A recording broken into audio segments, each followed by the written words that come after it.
guys. I'm not gonna lie to y'all.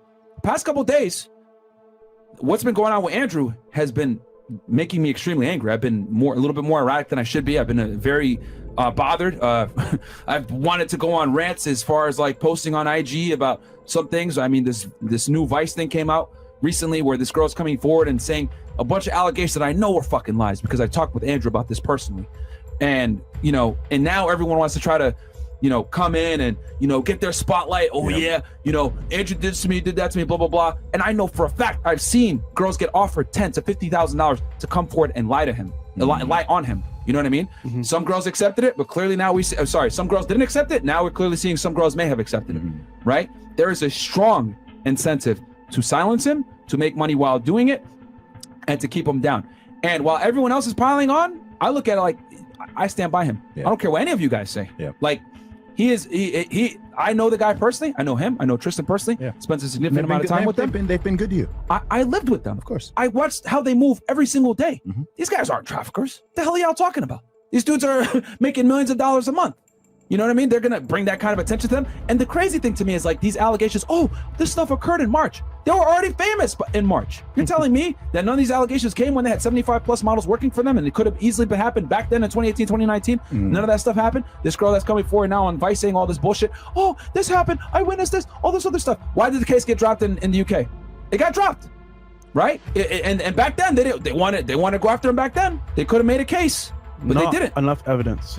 Not enough evidence. Also, from a critical thinking perspective, why would you seek to become one of the most famous and most Googled people in the world if you were doing something really sketchy, right? Like if I were like committing some big time crime, right? Some real violation, right? The last thing I want is to be going viral on TikTok and on Instagram, right? Like that's the last thing I would want.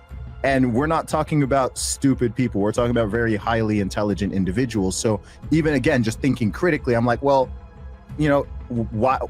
That doesn't make sense. And also on top, you're already legitimately, clearly making vast sums of money. You're not hurting for women at all. Why would someone do that? Like it doesn't even, from a critical thinking standpoint, even moving away from knowing some of the individuals involved, it's just like that doesn't make sense. Like the incentive structure doesn't even line up at all. I watched them turn girls away at the club. Like I watched them turn girls away. I've seen girls treat Tristan and Andrew poorly and they still give them money to get a cab to go home. I've watched them tell, oh, driver, take her home, make sure she gets home.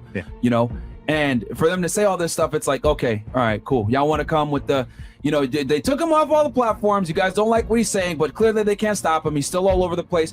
His content still goes viral everywhere. They try to take all his platforms away. Now it's like, okay, well, you know what, let's get some. And the crazy part is he called it. You know what? They're going to come up with some bullshit charges. Bam. Next thing you know, oh, human trafficking, organized criminal activity. What?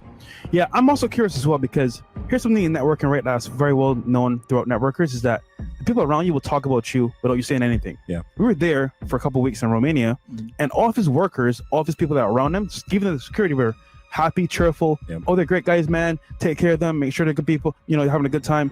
And it's like, if they're saying good things about him, how are these people coming out of nowhere that weren't saying this before saying it now? And then secondly, guys, this is scary because that agenda that being pushed against him is the media outlets. So how do you fight that? And he's detained. He can't even speak about it. That's crazy.